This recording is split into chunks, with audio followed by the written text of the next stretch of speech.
did a video about using Harry Potter books to make some things that are actually useful to my life, and a lot of you were very into that, but there were also a few drive-bys and people who decided that because I find no value in anything that author produces, I somehow don't know my history, and I am a certain...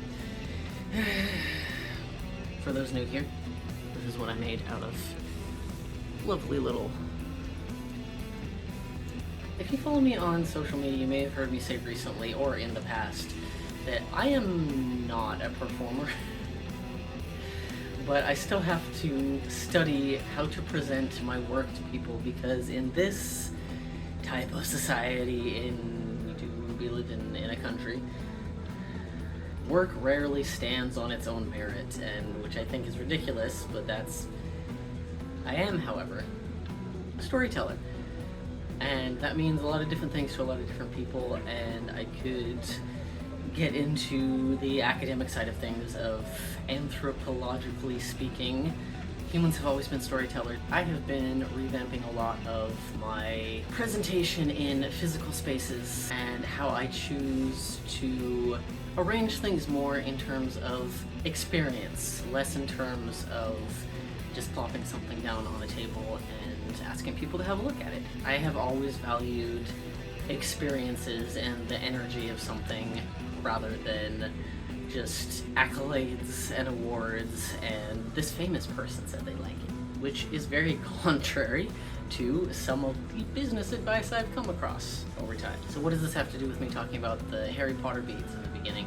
Because there's only so far that you can take presentation, but finding a unique space on the chart, it's not a line chart, it's in 3-dimensional and 4-dimensional and 5-dimensional space. And as I said, there were a few drive-bys of people who insisted I must be part of the problem if I find no value in passing this on to other generations.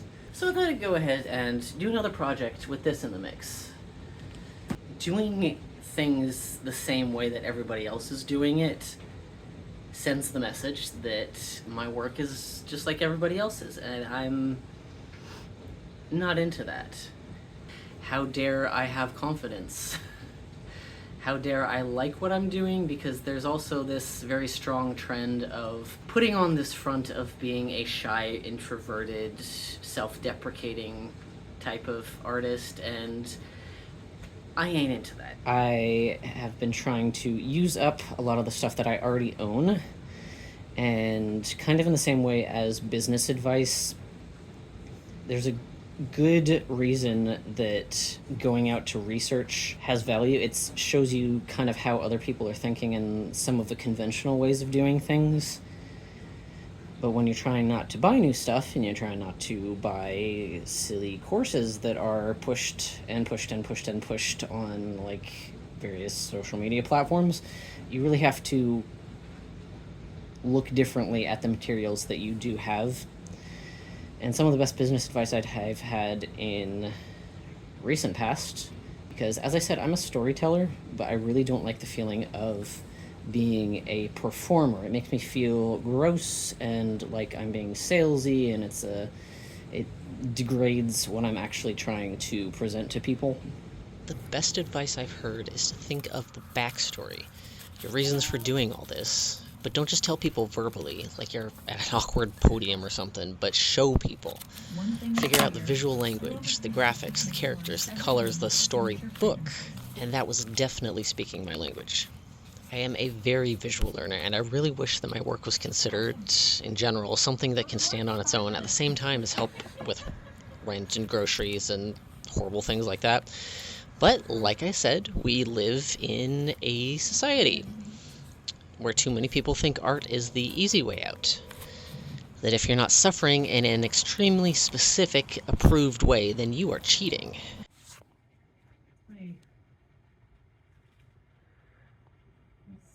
Here we have a test run at a market I did a while ago, because this video has taken a while.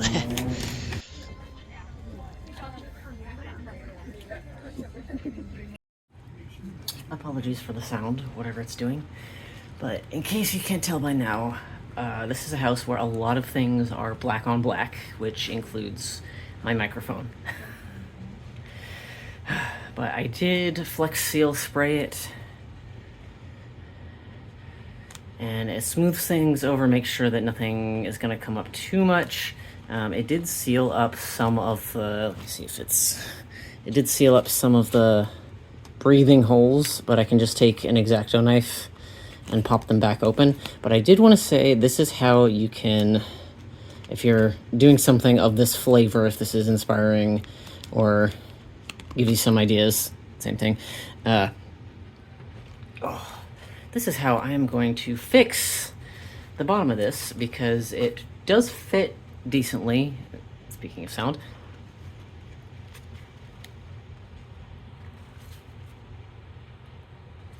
But because this goes right up next to my neck here, if I want to look down at all, it raises it up and I can't freaking see as well.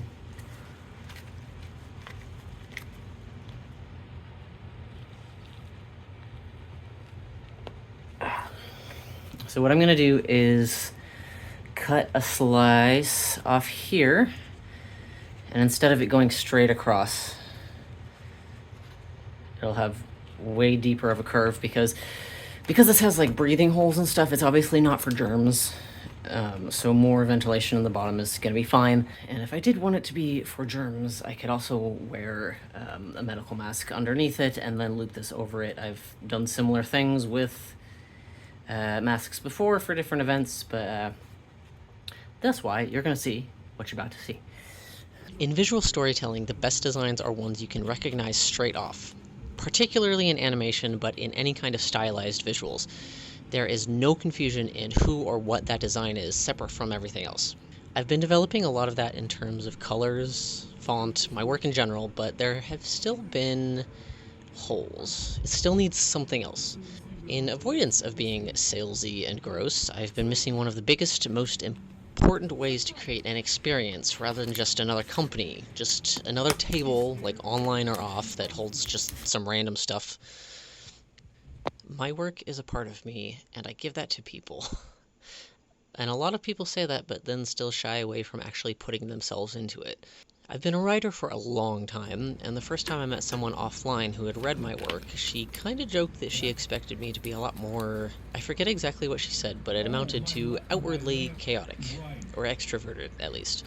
A lot of it was the expectation that I was going to be basically just one way, which I thought was really odd. And kind of one of the reasons I'm including a Neil Gaiman book in this project. If you know, you know. I've been accused of so much over the years of putting on a front, of being manipulative, just because the version of me people have in their head is not all-encompassing. And then they see another side of me, whatever they think of it. It must be something that I was trying to hide from them, apparently. Most of this was originally going to be about a term you might have heard, maybe not, pop culture paganism, which I can talk more specifically about in a different video. But as I was making notes, thinking about the unusually apt business advice of telling the story visually, not just in words, I came back to this idea that people like me tend to remember something a lot better if it's in a story. This work has never been just about paying bills, and I think a lot of you recognize that. But I do have bills to pay, and that's what gets me a lot of accusations of manipulating people, of being pretentious, thinking I'm special. The people who get it, and the people who don't are typically the ones who have to make excuses like that. The worst business advice I've ever heard was that no one is your competition. I've been doing this as my primary work for almost 5 years now. My website, not YouTube. YouTube is about 1.5 years in, which I do consider part of my main work. But you can also help this contribute to bills, and for free, by hitting the subscribe button. This channel is still small enough for me to see every comment and consider topics and projects to cover in the future. It would be great if creative fields didn't actually pit people against each other, and had people actually just supporting each other and their unique work as a default. But I've found this isn't always the case, and actually isn't as common as has been preached. That's gonna be a fall and winter thing. My overall goal is a predictable work year that covers all the bills, allows me to help people when I can, and with a little extra to be weird with. Along with that, I want to provide something genuinely unique. An experience, inspiration, curiosity, and, to be honest, saying a lot of things that need to be said that aren't. And if you're more than one thing, too many people act like you've deprived them of a resource. So, I have had almost 5 years to figure out why this work on my plate is different. In this video, you're shown how to make a basic costume mask. You can adjust sizing, experiment with what you already have, customize the finish, and maybe even build on it to make something that only vaguely resembles what's shown here. But for me, simple is a good place to start, because I have figured out why this all feels different. But instead of just telling you, the rest of the year is about showing.